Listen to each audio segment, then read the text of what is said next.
বাঙালির ১২ মাসে ১৩ পার্বণ, আর তার মধ্যে সবচেয়ে সুস্বাদু এবং সুবাসিত মাসটি হলো এই জ্যৈষ্ঠ মাস বা জ্যৈষ্ঠী মাস। গ্রাম বাংলায় একে আদর করে ডাকা হয় মধু মাস নামে। আজ আমরা এমন এক সময়ে এখানে একত্রিত হয়েছি যখন চারপাশের বাতাসে ভাসছে পাকা আম, জাম আর কাঁঠালের মৈনাক সুবাস।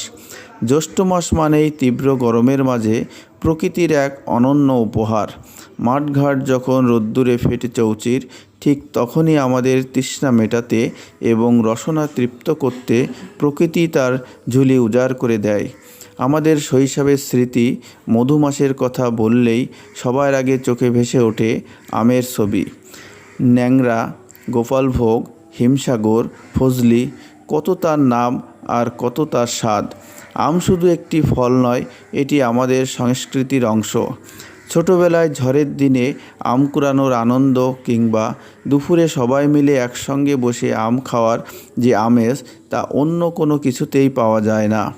ফলের রানী জাম ও জাতীয় ফল কাঁঠাল, আমের পাশাপাশি এই মাসেই দেখা মেলে টসটসে কালো জামের। মুখ বেগুনি করে জাম খাওয়ার আনন্দই আলাদা। আর আমাদের জাতীয় ফল কাঁঠালের কথা না বললেই নয়, এর এক একটি কোয়া যেন এক একটি মধুর পাত্র। কাঁঠাল এমন এক ফল যার কোনো কিছুই ফেলা যায় না। কোষ থেকে শুরু করে এর বীজ পর্যন্ত তরকারি বা ভর্তা হিসেবে আমাদের তৃপ্তি দেয়। এছাড়া লিচু, আম, ডেওয়া, লেবু, গাব, আনারস, জামরুল, তালশাঁস কী নেই এই জ্যৈষ্ঠে। জামাইকে আদর আপ্যায়ন করার জন্য জ্যৈষ্ঠের ফলমূলের জুড়ি নেই। আজকের এই যান্ত্রিক জীবনে আমরা অনেকেই প্রকৃতির এই রূপ রস থেকে দূরে সরে যাচ্ছি, কিন্তু এই ফলগুলো আমাদের মনে করিয়ে দেয় আমরা মাটির সন্তান, প্রকৃতির সন্তান।